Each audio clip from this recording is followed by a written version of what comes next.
ਸਮੂਹ ਦਰਸ਼ਕਾਂ ਅਤੇ ਮੇਰੇ ਪਿਆਰੇ ਵਿਦਿਆਰਥੀਆਂ ਦਾ ਅੱਜ ਦੇ ਇਸ ਪ੍ਰੋਗਰਾਮ ਵਿੱਚ ਸਵਾਗਤ ਹੈ। ਮੇਰਾ ਨਾਮ ਹਰਜੀਤ ਸਿੰਘ ਹੈ। ਮੈਂ ਸਰਕਾਰੀ ਹਾਈ ਸਕੂਲ ਸ਼ੇਖੇ ਪਿੰਡ ਜਲੰਧਰ ਵਿਖੇ ਬਤੌਰ ਮੈਥ ਮਾਸਟਰ ਆਪਣੀਆਂ ਸੇਵਾਵਾਂ ਨਿਭਾ ਰਿਹਾ ਹਾਂ।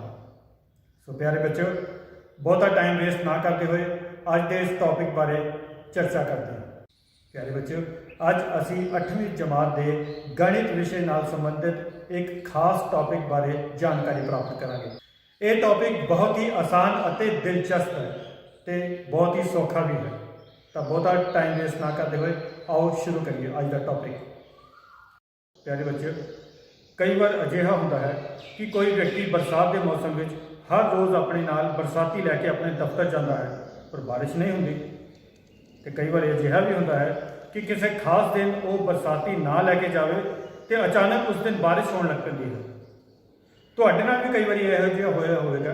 ਕਿਸੇ ਖਾਸ ਅਧਿਆਇ ਦੇ ਵਿੱਚ, ਕਿਸੇ ਖਾਸ ਚੈਪਟਰ ਦੇ ਵਿੱਚ ਤੁਸੀਂ 15 ਪ੍ਰਸ਼ਨਾਂ ਦੇ ਵਿੱਚੋਂ 14 ਪ੍ਰਸ਼ਨ ਤਿਆਰ ਕਰਕੇ ਜਾਂਦੇ ਹੋ, ਪਰ ਪੇਪਰ ਦੇ ਵਿੱਚ ਤੁਹਾਡੇ ਵੱਲੋਂ ਛੱਡਿਆ ਗਿਆ ਉਹ 15ਵਾਂ ਪ੍ਰਸ਼ਨ ਹੀ ਆ ਜਾਂਦਾ ਹੈ। ਪਿਆਰੇ ਬੱਚਿਓ, ਕਈ ਵਾਰੀ ਅਜਿਹਾ ਵੀ ਹੁੰਦਾ ਹੈ ਕਿ 8:50 ਵਾਲੀ ਟ੍ਰੇਨ ਫੜਨ ਦੇ ਲਈ ਕੋਈ ਵਿਅਕਤੀ ਟਾਈਮ ਨਾਲ ਸਟੇਸ਼ਨ ਦਾ ਪਹੁੰਚ ਜਾਂਦਾ ਹੈ, ਪਰ ਉੱਥੇ ਪਹੁੰਚ ਕੇ ਉਹਨੂੰ ਪਤਾ ਲੱਗਦਾ ਹੈ ਕਿ ਫਲਾਨੀ ਟ੍ਰੇਨ ਤਾਂ 1.5 ਘੰਟਾ ਲੇਟ ਹੈ। ਅਜਿਹੇ ਹਾਲਾਤਾਂ ਵਿੱਚ ਅਸੀਂ ਸੰਯੋਗ ਸ਼ਬਦ ਦੀ ਵਰਤੋਂ ਕਰਦੇ ਹਾਂ, ਪਰ ਅਜਿਹੇ ਹਾਲਾਤਾਂ ਵਿੱਚ ਹਰ ਵਾਰ ਸੰਯੋਗ ਇੱਕੋ ਜਿਹੇ ਨਹੀਂ ਹੋ ਸਕਦੇ, ਬਰਾਬਰ ਨਹੀਂ ਹੁੰਦੇ। ਪਰ ਪਿਆਰੇ ਬੱਚਿਓ, ਅੱਜ ਅਸੀਂ ਅਜਿਹੇ ਪ੍ਰਯੋਗਾਂ ਦੀ ਗੱਲ ਕਰਾਂਗੇ ਜਿਨ੍ਹਾਂ ਵਿੱਚ ਸੰਯੋਗ ਬਰਾਬਰ ਹੁੰਦੇ ਹਨ। ਸੋ ਪਿਆਰੇ ਵਿਦਿਆਰਥੀਓ, ਅੰਕੜਿਆਂ ਦਾ ਪ੍ਰਬੰਧਨ ਅਧਿਆਇ ਦੇ ਵਿੱਚ ਅੱਜ ਅਸੀਂ ਜਿਹੜਾ ਟੌਪਿਕ ਕਰਨ ਜਾ ਰਹੇ ਹਾਂ ਉਸ ਦਾ ਨਾਮ ਹੈ ਸੰਯੋਗ ਅਤੇ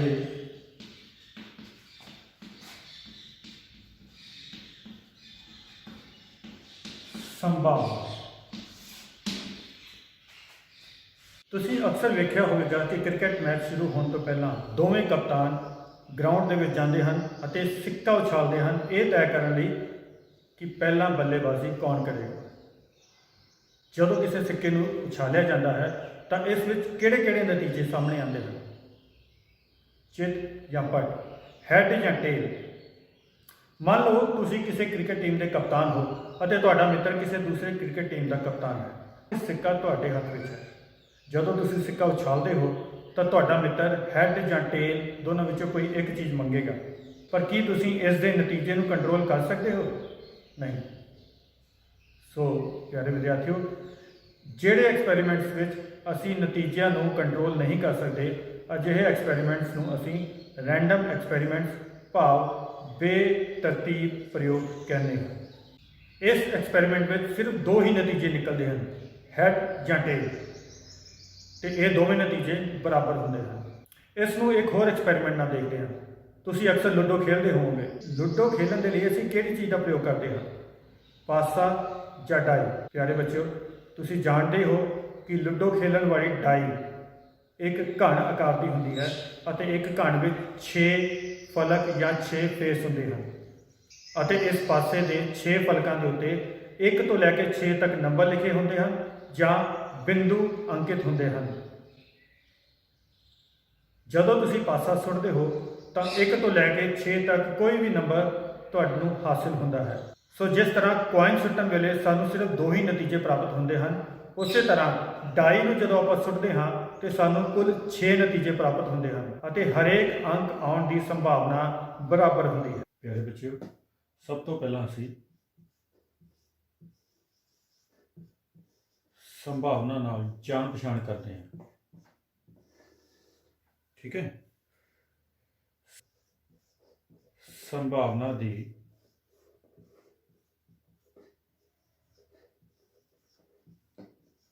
ਮਦਦ ਨਾਲ ਅਸੀਂ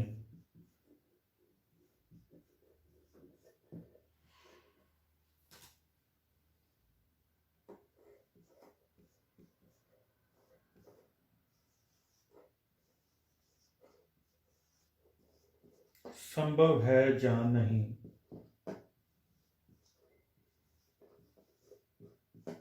ਠੀਕ ਹੈ। ਸੰਭਾਵਨਾ ਦੀ ਮਦਦ ਨਾਲ ਅਸੀਂ ਕੋਈ ਚੀਜ਼ ਸੰਭਵ ਹੈ ਜਾਂ ਨਹੀਂ ਆਦਿ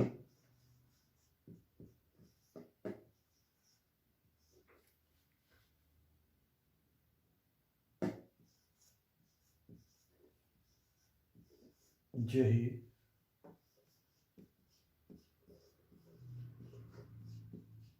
ਅਨਿਸ਼ਚਿਤਤਾ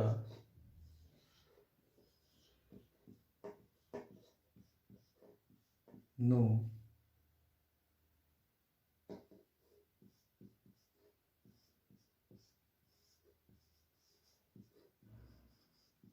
ਸੰਖਿਆਤਮਕ ਰੂਪ ਵਿੱਚ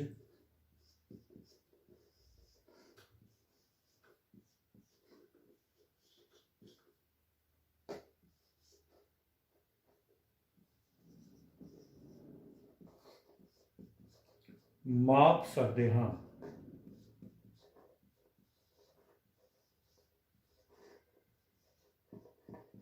ਠੀਕ ਹੈ ਬੱਚਿਓ, ਇੱਕ ਵਾਰ ਦੁਬਾਰਾ ਪੜ੍ਹ ਲੈਂਦੇ ਹਾਂ। ਸੰਭਾਵਨਾ ਦੀ ਮਦਦ ਨਾਲ ਅਸੀਂ ਕੋਈ ਚੀਜ਼ ਸੰਭਵ ਹੈ ਜਾਂ ਨਹੀਂ ਆਦਿ ਜਿਹੀ ਅਨਿਸ਼ਚਿਤਤਾ ਨੂੰ ਸੰਖਿਆਤਮਕ ਰੂਪ ਵਿੱਚ ਮਾਪ ਸਕਦੇ ਹਾਂ। ਠੀਕ ਹੈ, ਹੁਣ ਇਸ ਤੋਂ ਬਾਅਦ ਆਪਾਂ ਸੰਭਾਵਨਾ ਦੀ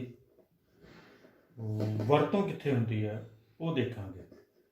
ਇਹਦੇ ਵਿੱਚ ਵੈਸੇ ਤਾਂ ਸੰਭਾਵਨਾ ਦੀ ਵਰਤੋਂ ਹਰ ਜਗ੍ਹਾ ਹੀ ਹੁੰਦੀ ਹੈ। ਨੰਬਰ 1, ਭੌਤਿਕ ਵਿਗਿਆਨ।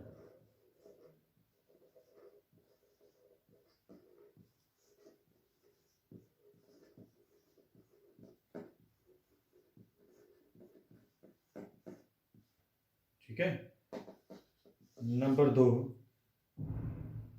जीव विज्ञान।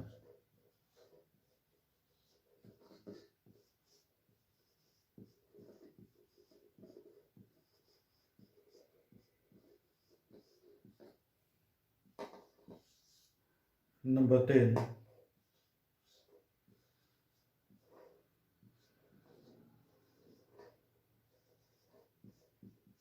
चिकित्सा शास्त्र यानी कि मैडिकल लाइन दे विच।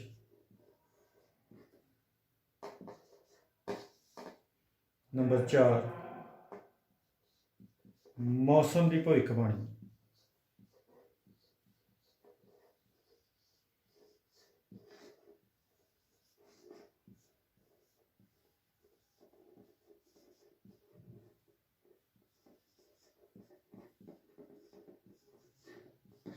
ठीक है प्यारे बच्चों, इन्हां तो इलावा बहुत सारे होर खेतर भी हैं जिन्हां विच असीं संभावना की वरतों करते हुए नतीजे प्राप्त करते हैं।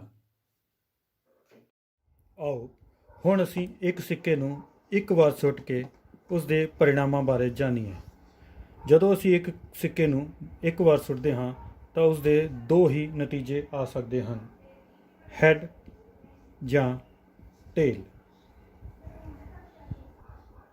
दोनों ही नतीजे सम संभावित हैं। चित प्राप्त करने की संभावना 2 नतीजों विचों एक है, यानी कि जेकर असी संभावना की गल करिए तो हैड आउण की संभावना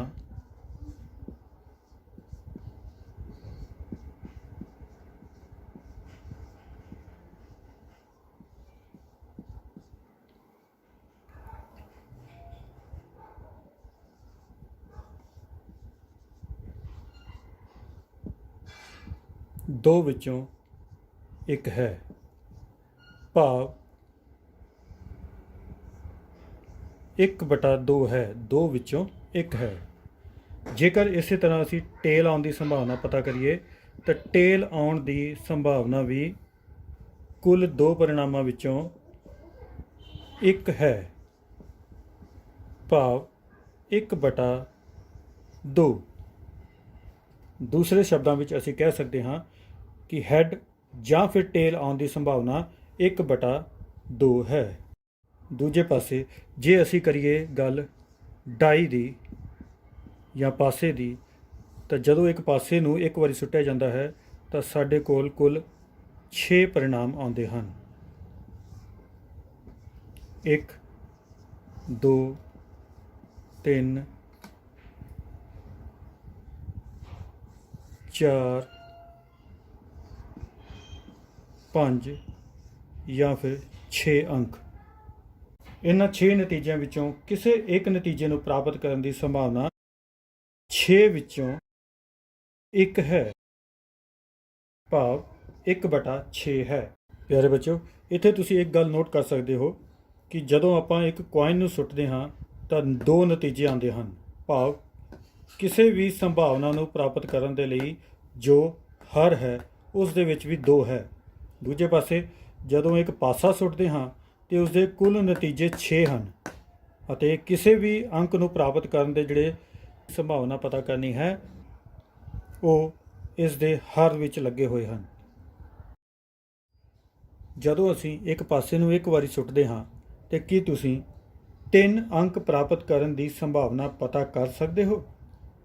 ਜੀ ਹਾਂ, ਜਿੱਦਾਂ ਕਿ ਪਿਆਰੇ ਬੱਚੇ ਮੈਂ ਹੁਣੀ ਤੁਹਾਨੂੰ ਦੱਸਿਆ ਸੀ ਕਿ ਜਦੋਂ ਇੱਕ ਪਾਸਾ ਸੁੱਟਿਆ ਜਾਂਦਾ ਹੈ ਤਾਂ ਉਸ ਦੇ ਕੁੱਲ 6 ਪਰਿਣਾਮ ਨਿਕਲਦੇ ਹਨ, 6 ਨਤੀਜੇ ਨਿਕਲਦੇ ਹਨ। 1 2 3 4 5 ਜਾਂ ਅੰਕ 6। ਹੁਣ ਅਸੀਂ ਜੇਕਰ 3 ਅੰਕ ਪ੍ਰਾਪਤ ਕਰਨਾ ਹੈ, 3 ਅੰਕ ਜੇਕਰ ਅਸੀਂ ਇਸ ਦੀ ਸੰਭਾਵਨਾ ਪਤਾ ਕਰਨੀ ਹੈ ਤਾਂ ਸਭ ਤੋਂ ਪਹਿਲਾਂ ਜਿੱਦਾਂ ਕਿ ਤੁਹਾਨੂੰ ਹੁਣੇ ਮੈਂ ਦੱਸ ਕੇ ਹਟਿਆ ਕਿ ਜਿੰਨੇ ਕੁੱਲ ਪਰਿਣਾਮ ਹੋ ਜਾਂਦੇ ਹਨ ਉਹਨਾਂ ਨੂੰ ਹਰ ਦੇ ਵਿੱਚ ਰੱਖਿਆ ਜਾਵੇ। ਕੁੱਲ ਪਰਿਣਾਮ ਕਿੰਨੇ ਹਨ? 6। ਤੇ ਅਸੀਂ ਸੰਭਾਵਨਾ ਕਿਹਦੀ ਪਤਾ ਕਰਨੀ ਹੈ? ਇਸ ਅੰਕ ਦੀ, 3 ਦੀ। ਤੇ 3 ਇਹਨਾਂ ਵਿੱਚ ਕਿੰਨੀ ਵਾਰੀ ਹੈ? ਸਿਰਫ ਇੱਕ ਵਾਰ, ਇਸ ਲਈ ਉੱਪਰ 1 ਆਏਗਾ। ਕਈ ਬੱਚੇ ਗੜਬੜ ਕਰਦੇ ਹੁੰਦੇ ਹਨ ਕਿ ਇੱਥੇ 3 ਲਿਖ ਦਿੰਦੇ ਹਨ, ਪਰ ਨਹੀਂ। ਜਿਹੜੇ ਅੰਕ ਦੀ ਅਸੀਂ ਸੰਭਾਵਨਾ ਪਤਾ ਕਰਨੀ ਹੈ ਉਹ ਅੰਕ ਉਪਰੋਕਤ ਨਤੀਜਿਆਂ ਵਿੱਚ ਕਿੰਨੀ ਵਾਰ ਆਉਂਦਾ ਹੈ। 3 ਦੀ ਆਪਾਂ ਸੰਭਾਵਨਾ ਪਤਾ ਕਰਨੀ ਹੈ, ਪਰ ਇਹ ਕਿੰਨੀ ਵਾਰ ਆ ਰਿਹਾ ਹੈ? ਸਿਰਫ ਇੱਕ ਵਾਰ, ਇਸ ਲਈ 3 ਅੰਕ ਆਉਣ ਦੀ ਸੰਭਾਵਨਾ ਜਿਹੜੀ ਹੈ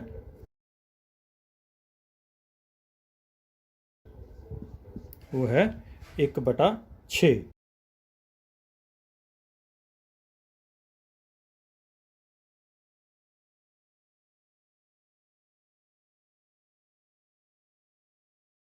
ਪਿਆਰੇ ਬੱਚਿਓ, ਇੱਕ ਪ੍ਰਯੋਗ ਦੇ ਕਿਸੇ ਖਾਸ ਨਤੀਜੇ ਜਾਂ ਗਤੀਵਿਧੀ ਦੇ ਸਮੂਹ ਨੂੰ ਅਸੀਂ ਘਟਨਾ ਕਹਿ ਸਕਦੇ ਹਾਂ।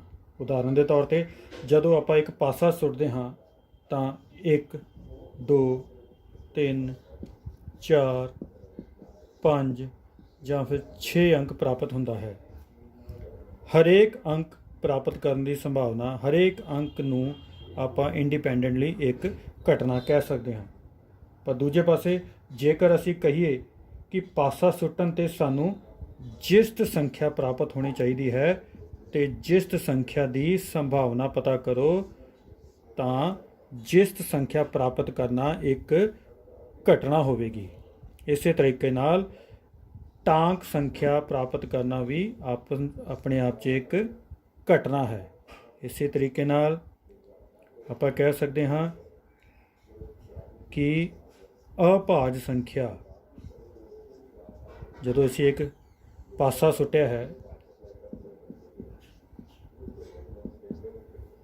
ਤਾਂ ਸਾਨੂੰ ਅਭਾਜ ਸੰਖਿਆ ਪ੍ਰਾਪਤ ਹੋਣ ਦੀ ਸੰਭਾਵਨਾ ਦੱਸੋ, ਤੇ ਅਭਾਜ ਸੰਖਿਆ ਪ੍ਰਾਪਤ ਕਰਨਾ ਆਪਣੇ ਆਪ 'ਚ ਇੱਕ ਘਟਨਾ ਹੋਵੇਗੀ। ਹੁਣ ਤੁਸੀਂ ਦੇਖੋ ਕਿ ਜਿਸਤ ਸੰਖਿਆ ਪ੍ਰਾਪਤ ਕਰਨਾ ਆਪਣੇ ਆਪ 'ਚ ਇੱਕ ਘਟਨਾ ਤਾਂ ਹੈ, ਪਰ ਜਿਸਤ ਸੰਖਿਆ ਪ੍ਰਾਪਤ ਕਰਨ ਦੀ ਸੰਭਾਵਨਾ ਕੀ ਹੋਵੇਗੀ? ਜਿੱਦਾਂ ਕਿ ਤੁਸੀਂ ਜਾਣਦੇ ਹੋ ਕੁੱਲ ਪਰਿਣਾਮ ਕਿੰਨੇ ਹੁੰਦੇ ਆ ਪਾਸੇ ਵਿੱਚ? 6। ਜੀ ਹਾਂ, ਜਿਸਤ ਸੰਖਿਆਵਾਂ ਇੱਕ ਪਾਸੇ ਦੇ ਵਿੱਚ ਕਿੰਨੀਆਂ ਹਨ?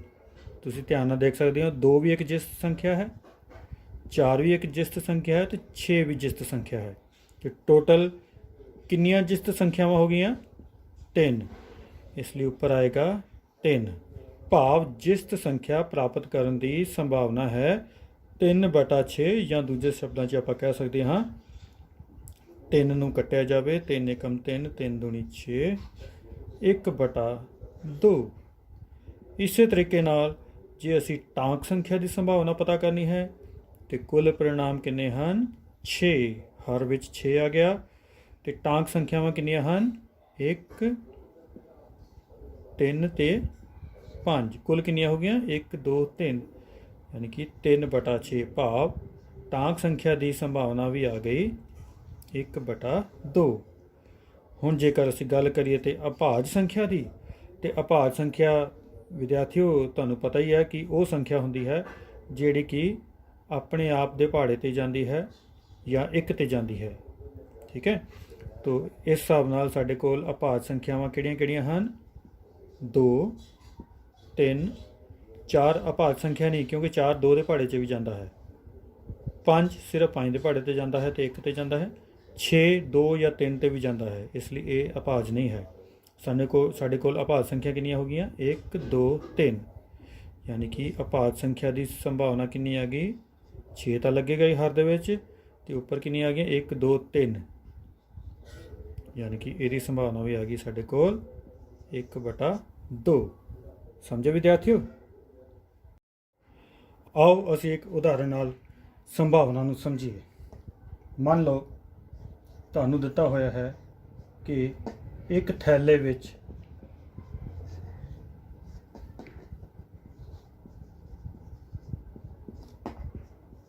ਇੱਕ ਹੀ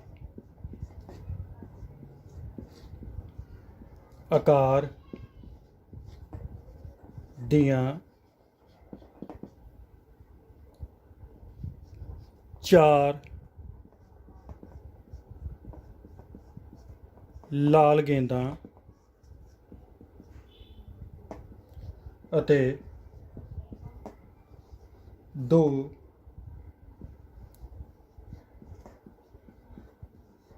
ਪੀਲੀਆਂ ਗੇਂਦਾਂ ਹਨ।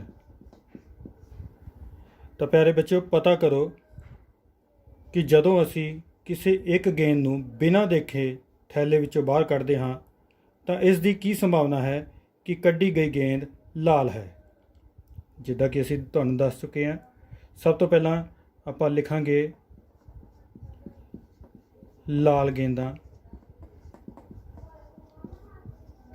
ਦੀ ਸੰਖਿਆ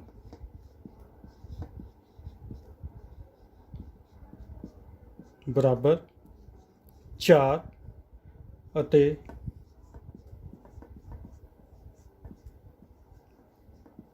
ਪੀਲੀਆਂ ਗੇਂਦਾਂ ਦੀ ਸੰਖਿਆ ਬਰਾਬਰ ਕਿੰਨੀ ਹੈ? 2। ਸੋ ਕੁੱਲ ਗੇਂਦਾਂ ਕਿੰਨੀਆਂ ਹੋ ਗਈਆਂ ਸਾਡੇ ਕੋਲ?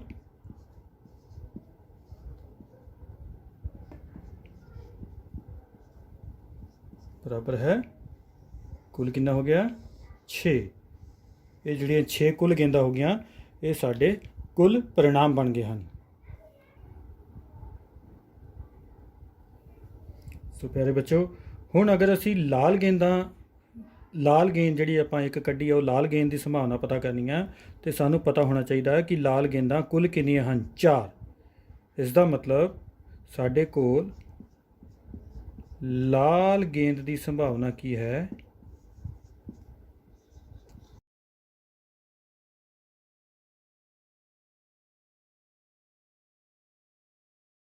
ਜਿੱਦਾਂ ਕਿ ਤੁਹਾਨੂੰ ਪਹਿਲਾਂ ਹੀ ਦੱਸਿਆ ਜਾ ਚੁੱਕਿਆ ਹੈ ਕਿ ਜਿਹੜਾ ਕੁੱਲ ਪਰਿਣਾਮ ਹੁੰਦਾ ਹੈ ਉਹਨੂੰ ਆਪਾਂ ਹਰ ਵਿੱਚ ਲਿਖਦੇ ਹਨ, ਤੇ ਸਾਡੇ ਕੋਲ ਕੁੱਲ ਗੇਂਦਾਂ ਯਾਨੀ ਕਿ ਕੁੱਲ ਪਰਿਣਾਮ ਕਿੰਨੇ ਹਨ? 6। ਤੇ ਲਾਲ ਗੇਂਦਾਂ ਕਿੰਨੀਆਂ ਹਨ ਟੋਟਲ ਸਾਡੇ ਕੋਲ?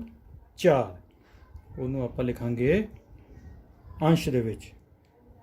ਸੋ ਆਪਣੇ ਕੋਲ ਲਾਲ ਗੇਂਦ ਦੀ ਸੰਭਾਵਨਾ ਕਿੰਨੀ ਆ ਗਈ? 4/6। ਜੇ ਆਪਾਂ ਇਹਨੂੰ ਕੱਟ ਦਿੰਦੇ ਹਾਂ 2 ਦੇ ਪਹਾੜੇ 'ਚ, 2 ਦੂਣੀ 4, 2 ਤੀਏ 6, ਤੇ ਸਾਡੇ ਕੋਲ ਆ ਜਾਂਦੀ ਹੈ ਸੰਭਾਵਨਾ 2/3।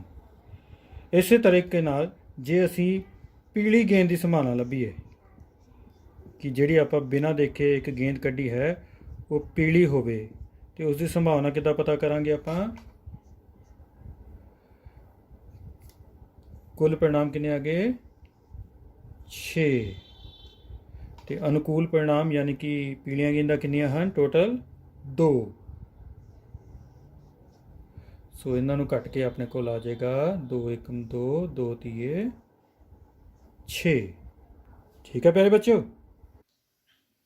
ਪਿਆਰੇ ਬੱਚਿਓ, ਇਸ ਉਦਾਹਰਨ ਤੋਂ ਅਸੀਂ ਇਹ ਨਤੀਜੇ ਤੇ ਪਹੁੰਚਦੇ ਹਾਂ ਕਿ ਕਿਸੇ ਖਾਸ ਘਟਨਾ ਦੀ ਸੰਭਾਵਨਾ ਪਤਾ ਕਰਨ ਲਈ ਸਾਨੂੰ ਉਕਤ ਪ੍ਰਯੋਗ ਦੇ ਕੁੱਲ ਨਤੀਜੇ ਅਤੇ ਸੰਬੰਧਿਤ ਘਟਨਾ ਦੇ ਅਨੁਕੂਲ ਪਰਿਣਾਮਾਂ ਦੀ ਸੰਖਿਆ ਪਤਾ ਹੋਣੀ ਚਾਹੀਦੀ ਹੈ। ਜੇਕਰ ਇਹ ਜਾਣਕਾਰੀ ਸਾਨੂੰ ਪਤਾ ਹੋਵੇ ਤਾਂ ਇਸ ਜਾਣਕਾਰੀ ਦੇ ਆਧਾਰ ਤੇ ਅਸੀਂ ਕਹਿ ਸਕਦੇ ਹਾਂ ਕਿ ਕਿਸੇ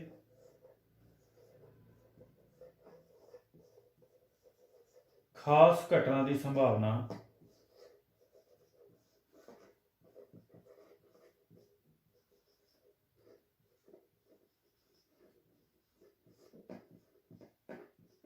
बराबर है।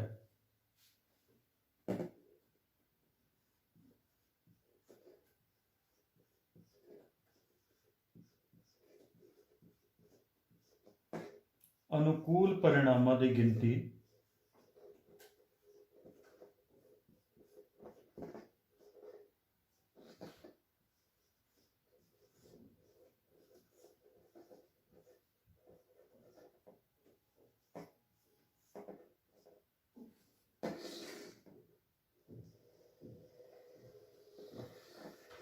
बटा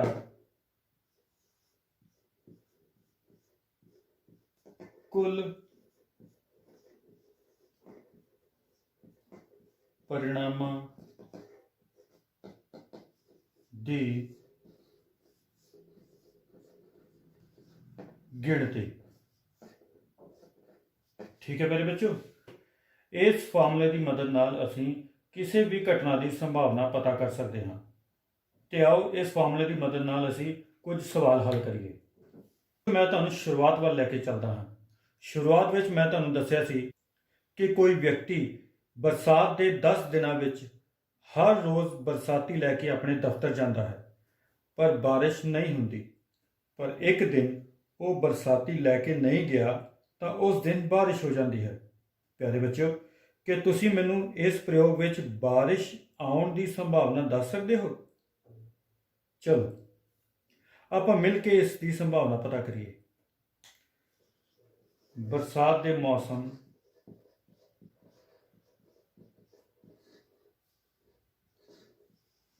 दे कुल दिन कितने सन प्यारे बच्चों? 10 दिन। ठीक है, कि बारिश होने वाला दिन कितने सन?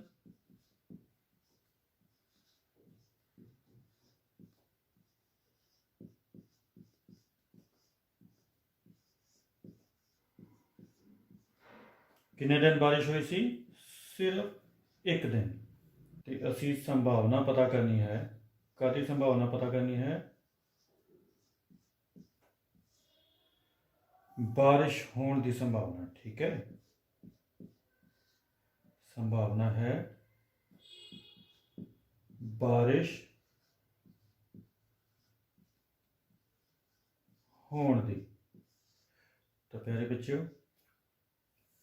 जिस तरह कि तुम देख सकते हो कि बरसात के मौसम के कुल दिन जोड़े हैं उन्होंने आप कुल परिणामों की गिनती वजों मनांगे। तो बारिश होने वाले दिन, क्योंकि असी बारिश होने की संभावना पता करनी है, इसलिए बारिश होने वाले दिन असी अनुकूल परिणामों की गिनती के वजों वरतांगे। सो अपनी संभावना कितनी आ जाएगी?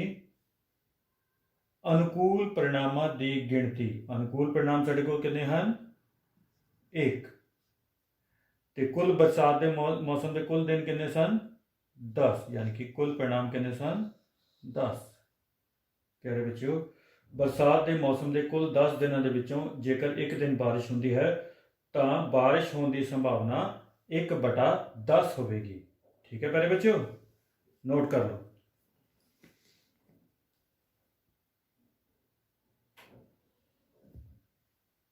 प्यारे बच्चों, मैं तुहानूं शुरुआत में एक प्रयोग दस्सिया सी। मैं तुहानूं दस्सिया सी कि मान लो तुहाडे किसी भी किताब के एक अध्याय विच कुल 15 प्रश्न हैं। कुल प्रश्न किन्ने दस्से सी मैं? 15। तुहानूं मैं नाल ये भी दस रहा सी कि मान लो उन्होंने 15 प्रश्नों विचों तुसीं 14 प्रश्नों की चंगी तरह तैयारी की है। तो प्यारे बच्चों, तुसीं मैनूं दस सकते हो कि वो जिहड़ा 15वां प्रश्न जिहदी तुसीं तैयारी नहीं की है उस प्रश्न का पेपर विच आउण की संभावना की होवेगी? करिए फिर। चलो, सो आप संभावना पता करनी है जिहड़ा प्रश्न आप तैयार नहीं किया, तैयारी नहीं की। तो अजिहे कितने प्रश्न सन कुल?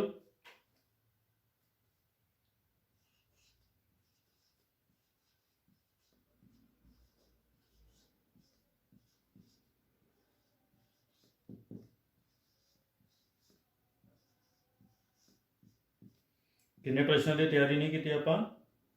ਇੱਕ।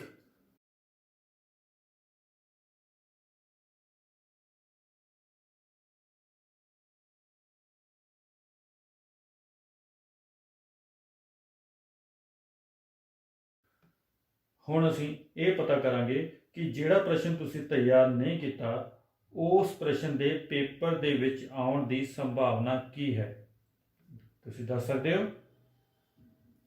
ਪਹਿਲਾਂ ਮੈਨੂੰ ਇਹ ਦੱਸੋ ਕਿ ਕੁੱਲ ਪ੍ਰਸ਼ਨ ਕਿੰਨੇ ਸਨ? 15। ਜੀ ਹਾਂ, ਤੇ ਕੁੱਲ ਪ੍ਰਸ਼ਨ ਯਾਨੀ ਕਿ ਕੁੱਲ परिणामां ਦੀ ਗਿਣਤੀ। ਸਾਡੇ ਕੋਲ ਕੁੱਲ परिणाम ਕਿੰਨੇ ਆ ਗਏ? 15। ਤੇ ਜਿੰਨੇ ਪ੍ਰਸ਼ਨ ਅਸੀਂ ਤਿਆਰ ਨਹੀਂ ਕੀਤੇ, ਕਿੰਨੇ ਤਿਆਰ ਨਹੀਂ ਕੀਤੇ? ਕੁੱਲ 1, यानी कि अनुकूल परिणाम। सो प्यारे बच्चों, ਜਿਹੜਾ ਇੱਕ ਪ੍ਰਸ਼ਨ ਅਸੀਂ ਛੱਡਿਆ ਹੈ ਉਸ ਦੀ ਪੇਪਰ ਦੇ ਵਿੱਚ ਆਉਣ ਦੀ ਸੰਭਾਵਨਾ ਜੋ ਹੈ ਉਹ 1/15 ਹੋਵੇਗੀ।